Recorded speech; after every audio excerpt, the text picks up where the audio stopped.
our gluten extraction lab, and we are looking at 3 different types of flour, and one of them has more gluten in it than the other. We have a bread flour, an all-purpose flour, and a cake flour, and so we're going to do an experiment to see about the gluten. And so gluten is formed, it is when 2 proteins come together, and that's gluten and then gliadin. And when the water is added to the flour and mixed together, the proteins are brought together. It makes it really elastic, and so that you get a very chewy dough. So you can see this when we do our pizza and any of the breads that we do. Even with the pretzels, we have some bit of gluten formation. We're developing the gluten, and we want to do that when we're making bread. However, when we're making cakes, we don't want to have a really chewy cake. You want a cake that when you take a bite of it, it actually just kind of dissolves into your mouth. So we have started with 1 cup of each one of these flours, and to that we're going to slowly add in 1/2 to 3/4 of a cup of flour. So because it's kind of high humidity today, I don't know that we'll use the entire 3/4 of a cup. So let's just, first of all, let's just start off with a 1/2 cup.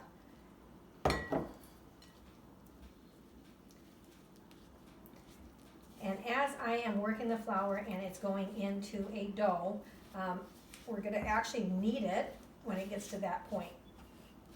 And again, because it is, we're going to add a little bit more water. It is a little high humidity today. I don't think that we'll use our entire 3/4 of a cup of flour, of water into our flour mixture. Okay. So each one of these balls, and you can see it already has some elasticity. Can you see that? As we're forming that dough ball. Okay. So that's our bread flour. Our all-purpose flour, again, we'll add about 1/2 cup to start with.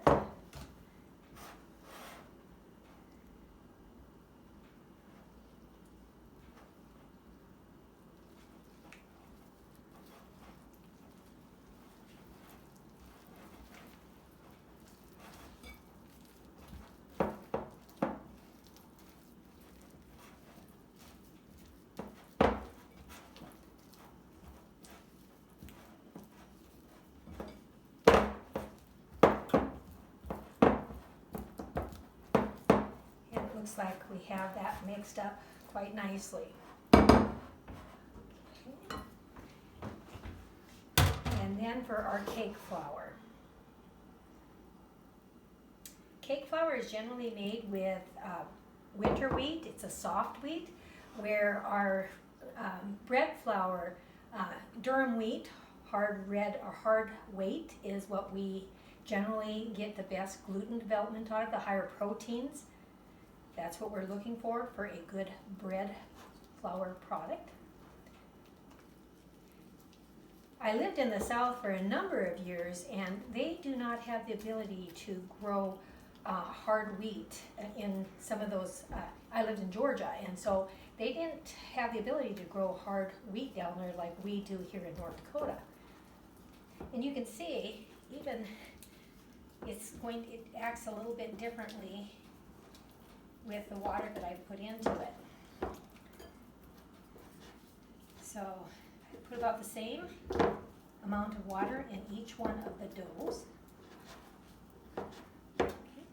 So we're going to let that sit for about 10 minutes and come back to that. And when we do that, then we're going to run it through some cold water and see how much of the flour washes away, and what we'll be left with is strings of gluten.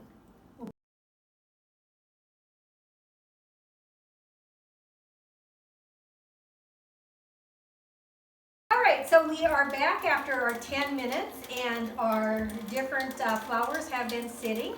And of course, so let's just look at that, and we're going to actually wash away any of the extractable starch that we have. So we're just going to take a strainer, and you're going to see the water turning milky in the bowl, and we're going to be washing away the starch. So I'm just going to be handling our dough.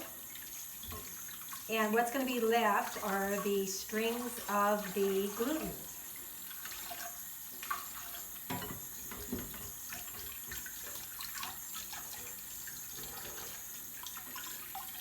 The milkiness that you see, that's the extractable starch.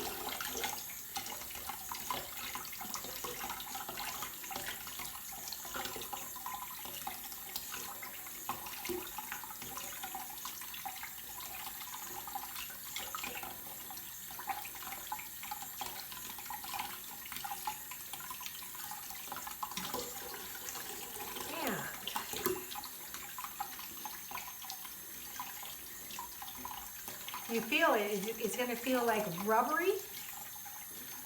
It's the texture that it has. It just feels rubbery, squishy, rubbery.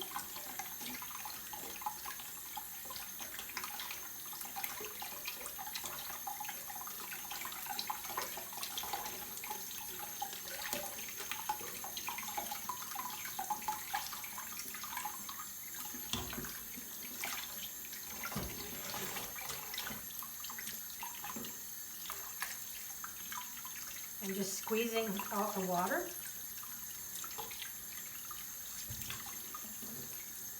We want to get to the point where it's almost clear, the stuff that we're getting off the top of the dough ball. And again, this is the bread flour. I'm going first with that.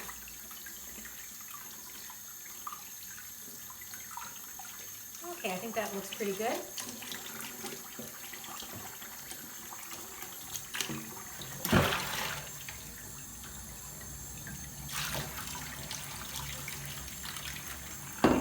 That's our bread flour. Now let's do our all-purpose flour.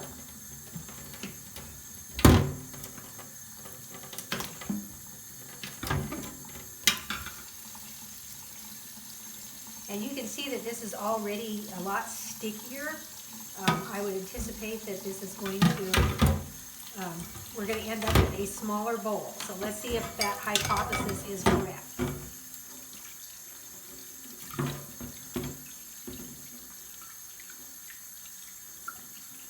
And it kind of feels like it's falling apart in my hands.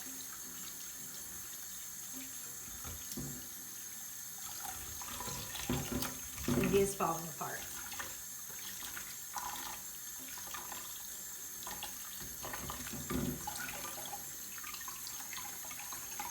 So, we're going to use a strainer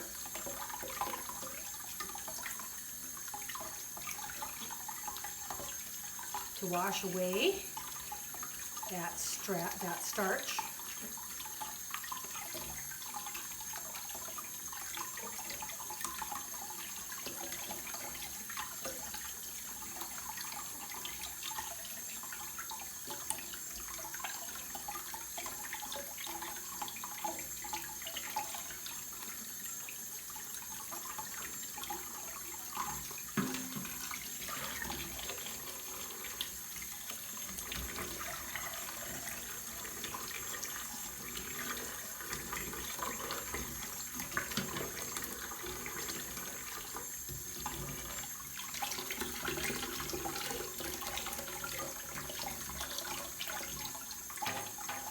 And you can see it even just reacts a lot differently. Okay, I still have some starch that's in there. I just need to keep working it.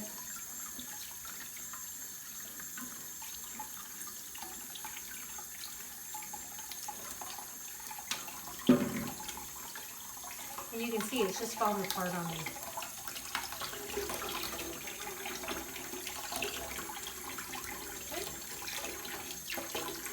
So I'm going to use the strainer itself to pat away my water.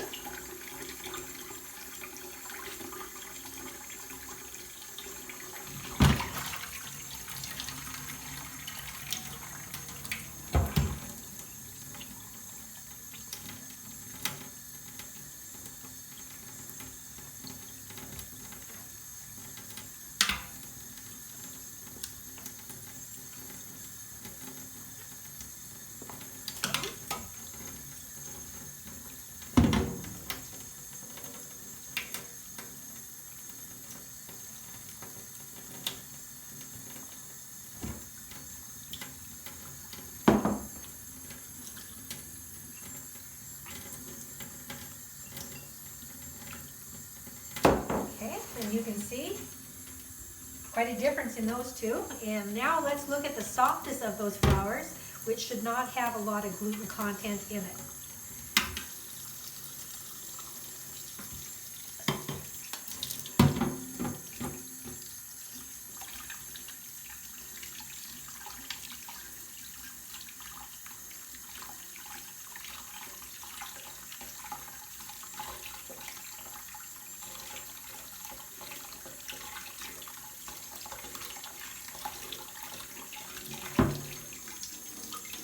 Look at how fast that just washed away.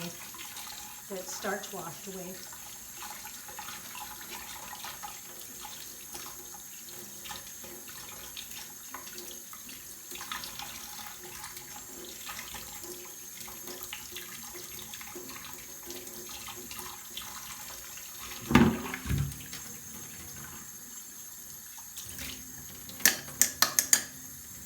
And there is the gluten content of the cake flour. Quite a difference. So there is a difference in the flours. They do have different purposes. For bread, for all-purpose, for cakes. This is Donna Anderson, NDSU Extension Service, Eddy and Foster County Extension for the Kids Baking School.